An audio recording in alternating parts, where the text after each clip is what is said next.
Welcome aboard. It's Captain G with Axis 7 of the Global War 1939 Ultra playtest between myself and Eggman. So, Italy, on their turn, Italy 6, basically closed in around Cairo, taking away the territories that the British had started to retake before the Japanese threw their plans for a whack in East Africa. They also moved up and took Iran and opened the door for the Germans on their turn to take southern Iran, almost securing for the Axis that bonus. And then, as you can see, the Axis Air Force is massed in North Africa, and every turn he's doing his counts of ground units and air units against Fortress Cairo and the British 8th Army, which right now has 2 fighters, about 13, 14 infantry, 3 commandos and artillery, 1 medium tank, and 2 of the Churchill Defender tanks. He also conducted heavy bombing using the medium bomber, or strategic bombing rather, let me correct that, using the Italian medium bomber and sending like 4 aircraft as escorts to keep the British fighters on the ground. And he rolled a 5. 3 different bombing raids by the British that caused damage, and no bomber caused more than 2. And on the 4th bombing raid, we got shot down. But here on his first bombing raid, Eggman rolls a 5. It's been that kind of game for him and for me. So that was Italy. The fleet continues to shuck infantry and ground units down. He's got the 3 military bases, and I think now he's picking up that he's should have built a military complex here early on instead of the military base, just so he could produce more than those just the 1 infantry per turn. But he has enough naval forces to come down. On Germany 7, the Battle of Moscow went as predicted, with the Soviets following the 1812 strategy rather than the 1941, and basically pulling everything back, with the 5th Shock Army retreating slowly across the central plains of the Urals and central Russia.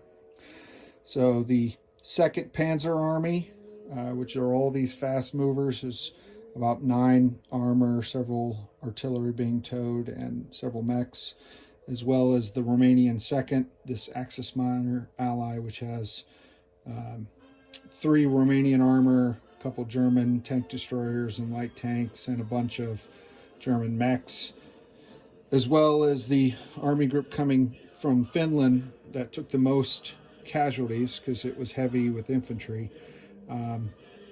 Took Moscow, the fortress, the fortification, and the infantry that were left behind did Stalin proud, but they eventually fell.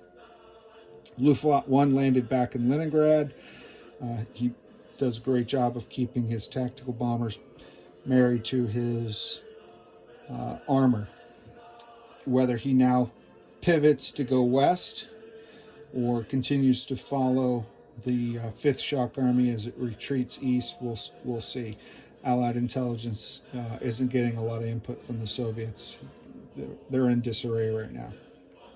On the Western Front, the German 18th Army struck out from West Germany and Paris and dislodged the British forces on Normandy and wiped out the British forces in Bordeaux, but did not take it. There was a German aircraft that survived the battle, so he was frustrated that he didn't secure Bordeaux, but also happy that there are no surviving UK ground forces. So we're playing with the rules that if you want to destroy these facilities, you have to have someone in country. So for now these are safe, but he doesn't control it, so he doesn't have that bonus. Then he reinforced Paris, rebuilt in West Germany his forces. So if I pivot slightly,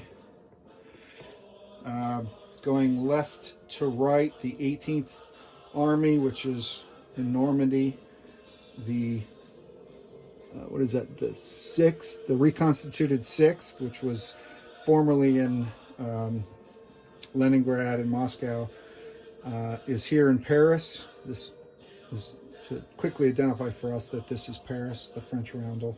And then the 7th Army is in West Germany.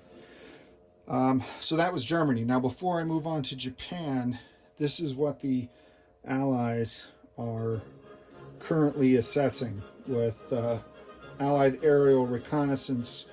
We realize he doesn't have a lot of infantry ground support for the 18th. They brought in AA with them, which is one of the playtest rules we're playing with, that you can tow AA just like you could tow armor and bring them into attack. They do not get to participate in the battle, but then they're in place when you defend. So this allows Germany to have some air defense for these units here with this AAA. So he's got 1 SS infantry, 3 motorized, 3 Panzer Grenadiers, 2 regular medium tanks, 2 self-propelled artillery, a King Tiger, and 2 Tigers. So I think this is technically a Tiger, and these are Mark 5s. But we just call them by the sculpt we use. So this army is exposed.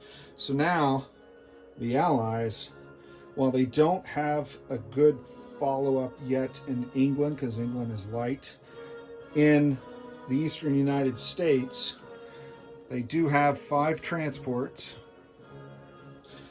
and they can bring in these 3 amphibs, which basically fight like light tanks, but a +1 on their amphibious attack. So these would be 3 5s plus 2 6s. They would bring in 5 infantry with that, combined in an Operation Overlord or D-Day with the 5 transports of British troops coming in, as well as these Canadian forces and heavy artillery, to destroy this army before it gets to regroup with the other forces in Paris or West Germany. That's what we're weighing. We're also looking at possibly using 1 transport, maybe 2, to bring in some AA and a couple infantry to Bordeaux to reinforce that, with the air transport in Gibraltar to drop off an infantry, so we could have 3 or 4 infantry here, all of the D-Day infantry here with AA as well, and get a foothold that'll be hard for either the Italians coming out of Marseille or this German Paris unit, which does not have a lot of armor. His armor is in Normandy and West Germany, and the West German army can't get armor can't get to Bordeaux. So that's what we're playing with right now. He does have the German fleet here, and he did reinforce the fleet with a couple more destroyers. He suspects, correctly so, I think Allied counterintelligence believes that the Germans are planning for the Soviet fleet off Western Scotland to come down and provide a capital ship and some other heavy shooters to support this combined Allied fleet right here off of Bordeaux in northern Spain. The other thing that the Allies are worrying about is, with the fall of Moscow, Sweden goes pro-Axis, as well as Spain. So this Spanish fleet is just waiting for the Italians to invite them to join, as is this force. In this game, if Spain goes pro-Axis, or I think is activated by pro-Axis, then Portugal goes pro-Allied. So that's nice, but we're going to try to see if we can stop this, either by preemptively taking bites out of it, or by blocking and frustrating the Axis. So that's something we're continuing to look at. The other thing the Axis did, Italy, when they moved, is reinforce their forces here in North Africa to push this lone South African all the way back. And there's no ship support because it's all up here for the bigger operations. All right, so let's go to Japan.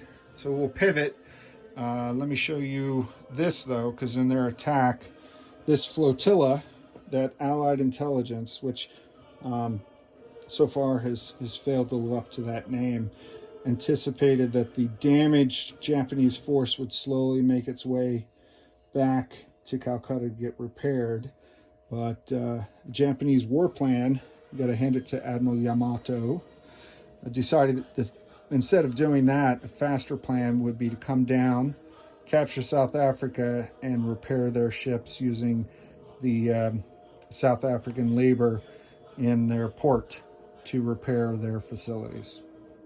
And that then potentially has an expeditionary Japanese force moving up into the Atlantic.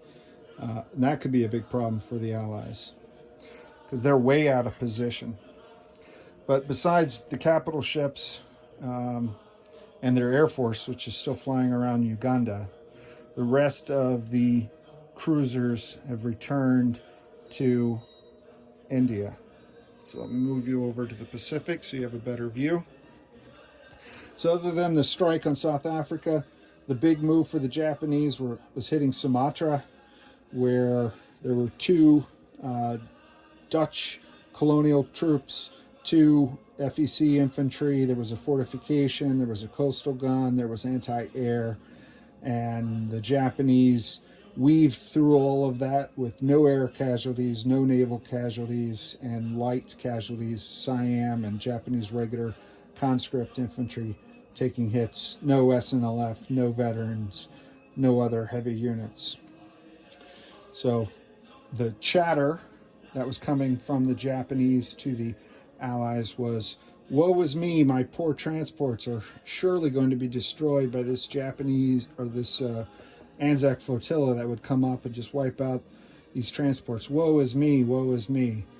Meanwhile, while this Venus flytrap was looking defenseless, the jaws of death closed around it. So the 5 Japanese cruisers, heavy air presence, submarines, 4 different submarines, 2 destroyers here on either side. ANZAC is in no way entertaining moving in there and not willing to trade its entire surface force for a handful of Japanese transports. But a lot of Japanese chatter inviting them to do so. Fortress Philippines remains untouched because of the fortifications. The Japanese island hopping has to go one at a time. They can't take them all at once, so that's one thing to our benefit. In the north, not a lot of movement here. The Japanese sent some tanks and artillery to capture the rest of India that's worth any money, moved back into Szechuan to retake that before the KMT could destroy the airbase, and then feinted an attack, had announced it, added it all up, and then decided against it and pulled back and decided instead to do a non-combat move. His force here, the 5th Area Army, is all veterans, veteran aircraft, veteran infantry, and with this KMT force and this anti-air, any casualty would be a costly one, an irreplaceable one. So we decided to wait and bring in some more reinforcements, because the KMT cannot occupy the same land zones as the CCP. So if they're going to go anywhere, they either have to go into a full attack, which would not be good, attack this new force that just arrived, or non-combat back here toward Szechuan, which is likely where they're going to go. And then the Japanese force here liberated northern Manchuria, moved into Vladivostok, and then he non-combated an infantry up to Amur to prevent any partisans. And that was it for Japan. I'll go over their builds for all the Axis, as well as the planned build for the Allies in the first half of the Allied video coming up. But I wanted to show you not only some of the Axis moves that are going on, but some of the Allied plans and strategies and some of their intel reports, because we're getting deep into the game now. I know we've been lapped by some of the other play tests already, but slow and steady loses the war, at least for me. But hopefully I can make it come back with the Allies and continue to frustrate Eggman's plans. So with that, for Eggman, I'm Captain G. Hope you've enjoyed this video update. Allied 7 next. Over and out.